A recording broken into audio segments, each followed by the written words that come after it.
ayo kita bersatu buat Betawi, kita ikhlas. Dalam rangka refleksi ke belakang dan melihat perspektif ke depan dari tantangan masyarakat Betawi di Jakarta. Assalamualaikum warahmatullahi wabarakatuh.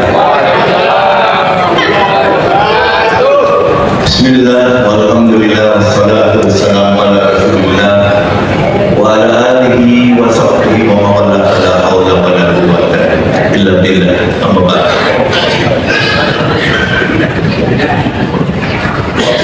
Ini yang tersebut banyak benar ya. Boleh dikorting dikit ya. Pak Ketua Dewan Adat,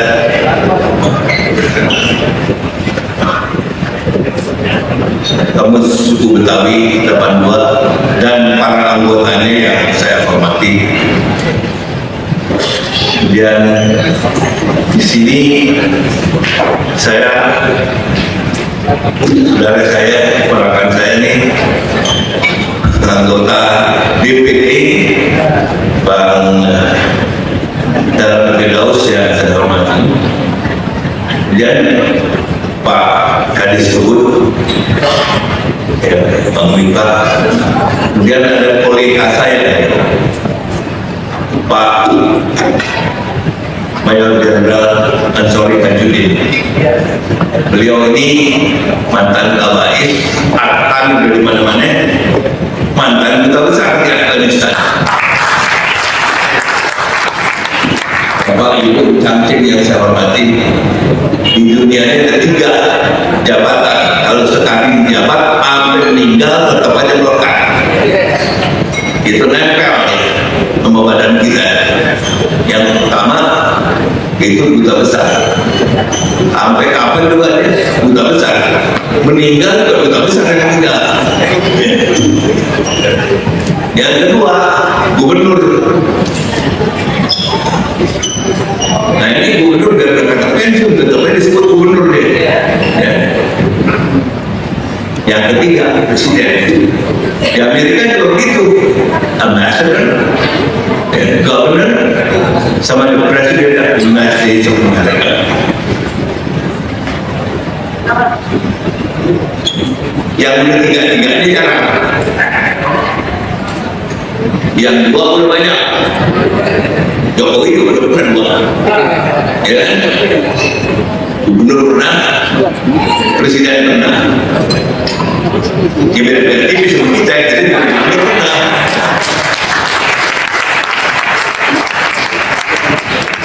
Bedanya satu, orang Betawi karena suruhnya saya jadi presiden, itu yang salah. Bukan saya. Kalau disuruh jadi presiden deh, barangkali jadi juga kita. Dan pasti nggak jelek-jelek bener gitu. Hidup bagus Betawi.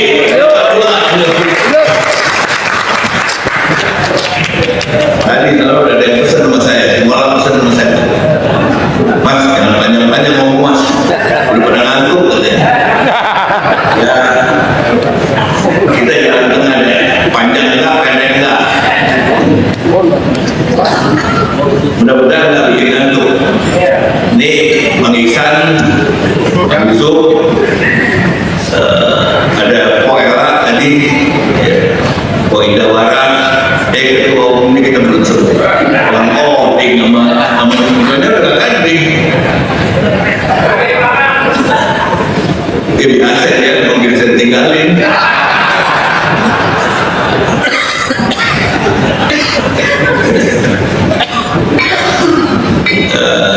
Siapa lagi nih? Oh Pak Kasdim yang saya hormati, dan tadi ada yang mewakili Pak Kapolda juga sangat saya hormati. Alhamdulillah kita hari ini bisa bersilaturahmi dalam rangka refleksi ke belakang dan melihat perspektif ke depan dari tantangan masyarakat Betawi di Jakarta. Ini tema yang rumit, bukan tema yang sederhana. Jadi saya yakin apa yang tadi sudah dibahas dan dibicarakan mudah-mudahan memberikan bekal yang cukup buat kita untuk menjadi kaum Betawi yang lebih baik di kampung kita sendiri.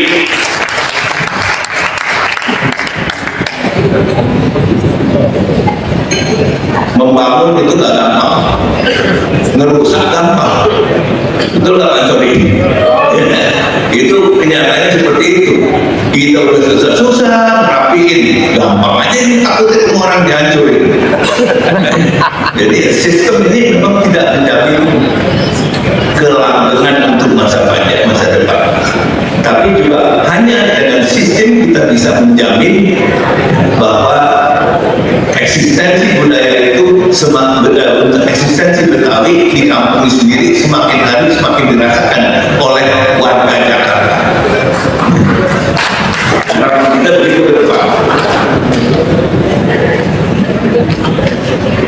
Saya tadi juga ingin menghormati yang hadir di sini ada 40 ketua ormas. Barangkali berjalan dikit-dikit. Ya tadi masih ada sebagian besar ini tepuk tangan buat mereka yang hadir di sini. Termasuk yang dari Pulau Riau tadi. Alhamdulillah banyak, udah 25.000 ya kalau ya. Waduh.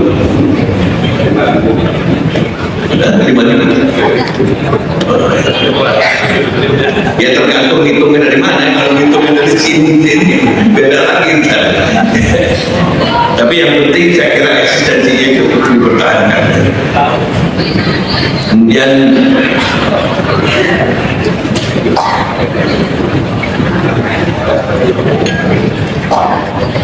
saya ingin mengajak bersyukur, juga ingin menyampaikan terima kasih dan penghargaan saya kepada Musuh Betawi tahun 82 secara khusus. Bang Oding dan teman-teman ini patut mendapat penghargaan khusus dari seluruh warga Betawi. Tadi yang Bang Mamat sampaikan itu bahwa Bang Oding adalah salah satu dari gelinding pimpinan Betawi yang mengatakan kita copot baju, kita bersatu buat Betawi, kita ikhlas.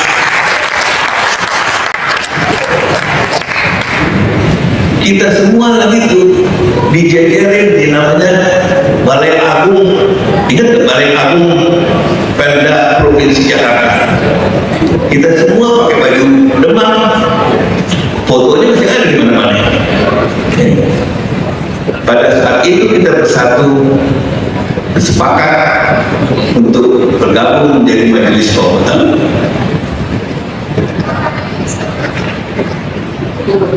Saya kurang bisa memahami kalau setelah kesepakatan itu ada aja yang solos ini yang punya pemahaman dan versi yang berbeda.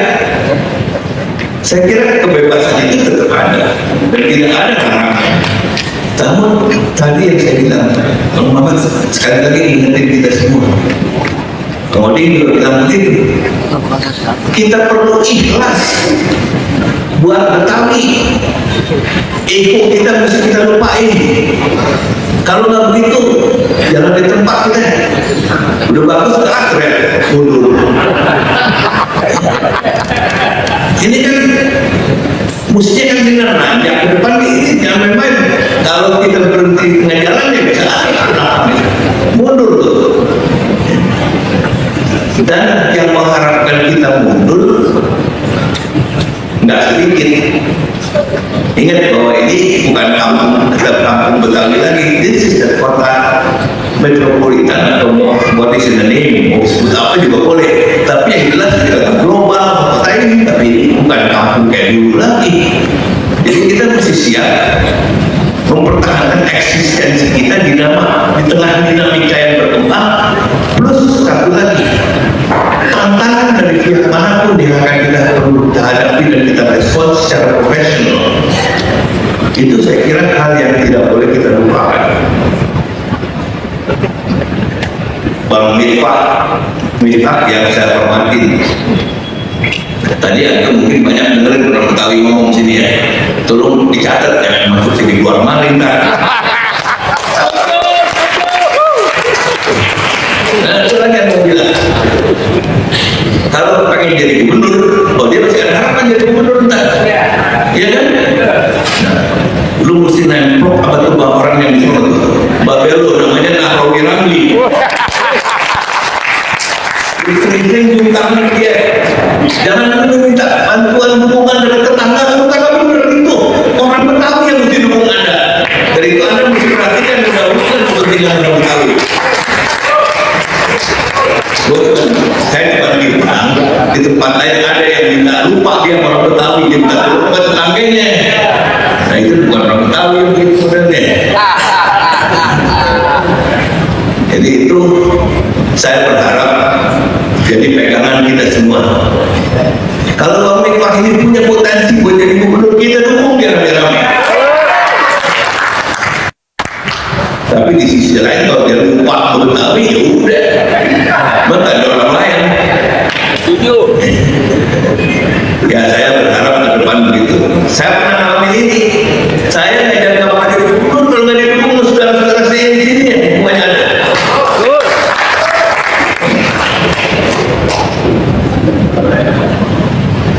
Jadi itu harapan saya ke depan. Saya tidak bermaksud selalu berpanjang lebar di sini, saya ingin menggarisbawahi beberapa hal.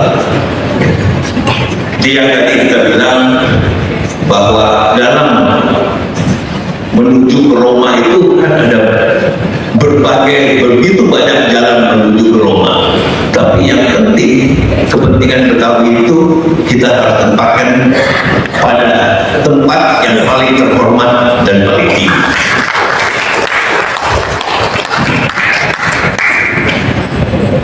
Kemudian yang kedua, kalau tadi disebut ini saya khawatir Bang Miftah ini jadi bingung dia. Tadi disebut background keberadaan kaum Betawi itu 3000 tahun. Tadi dia sampai mimpinya juga dia bilang, gue mesti cari mana 3000 tahun bukti. Tapi itu boleh dicatat bahwa eksistensi kaum Betawi ini bukan cuma sekedar asalan di kampung kita ini. Kemudian Cangcing, Bapak Ibu yang saya hormatin, kalau ada informasi macam-macam keraguan-keraguan dari Bang Miftah ini dalam mendukung kita, saya katakan dia sebelumnya mendukung kita. Nggak boleh ragu-ragu. Juga sebagai birokrat tentu dia berpikirnya nggak kayak kita-kita. Ada satu aspek yang saya yakin itu menjadi pemikiran beliau juga. Bagaimana menjamin bahwa hibah itu bisa tetap berlangsung tanpa perlu berurusan nama BPK, BPKP, KPK, atau setelah ini. Dan itu memang harus diamankan. Selain daripada receivernya, pihak penerima yang bisa mempertanggungjawabkan itu secara sesuai dengan peraturan perundangan, pemberiannya harus diatur dengan bijak sesuai dengan aturan yang memungkinkan. Ya, karena ada beberapa constraint yang ibaratnya bisa jadi runyam, ya, dan ini tidak kita inginkan. Jadi sekali lagi kita percaya bahwa Bang Miftah ini ya, merupakan kader kita di pemerintah provinsi. Ya, tepuk tangan boleh buat dia. Dan kita harap tentunya bahwa beliau ini bisa membawa amanah yang antara lain kemarin itu dirumuskan dalam Kongres Istimewa. Saya kira beliau juga berdapat itu hasilnya, dan besok insya Allah mau disampaikan oleh siapa semuanya kita ini resmi kepada gubernur, dan tentu jatuhnya kantum juga nanti pada tindak lanjuti. Ya. Jadi kalau mana di situ kita gampang gubernurnya. Jadi itu saya kira apa yang perlu saya sampaikan untuk menambah ya khasanah yang sudah diberikan oleh banyak pembicara saya sebelumnya. Ada satu lagi nama, ini barangkali buat kita semua ya.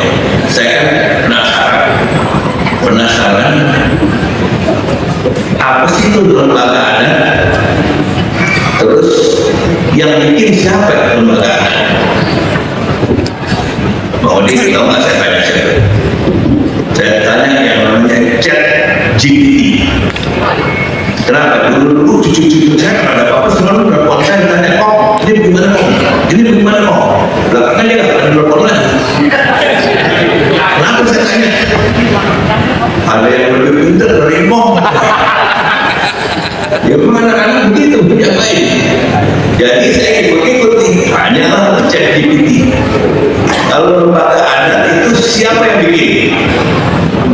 Jawabannya begini, lembaga adat dimanapun itu dibuat oleh, dari, dan untuk masyarakat.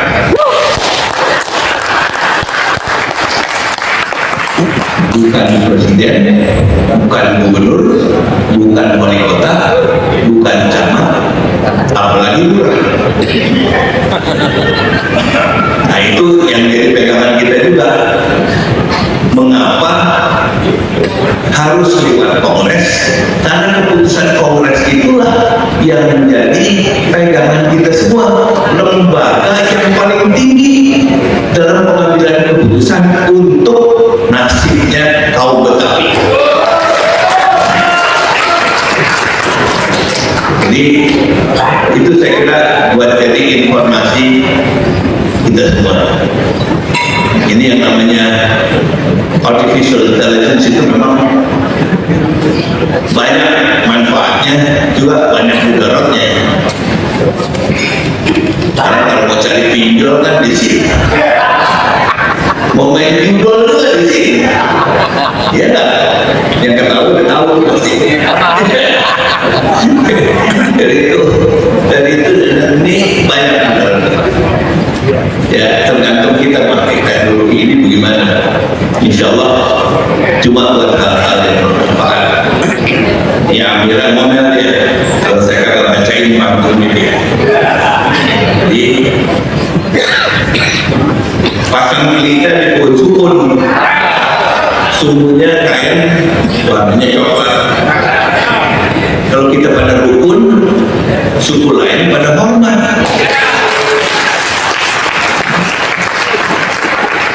Sumbunya kain, warnanya coklat. Jangan pakai sumbu yang kusut. Gimana suku lain mau hormat kalau kita melulu ribu? Selamat buat Bamus suku Betawi 82. Saya harap mudah-mudahan bisa tetap memberikan kontribusi yang berarti buat masyarakat Betawi secara keseluruhan. Wabil khusus tentu juga menghadapi lembaga yang nanti akan menjadi milik kita bersama. Nggak ada urusan satu atau dua orang, ini punya kita pakai kami. Berkah. Minta maaf kalau sana sini ada yang kurang pas. Allahumma muwaffiq ila aqwamit thoriq. Assalamualaikum warahmatullahi wabarakatuh.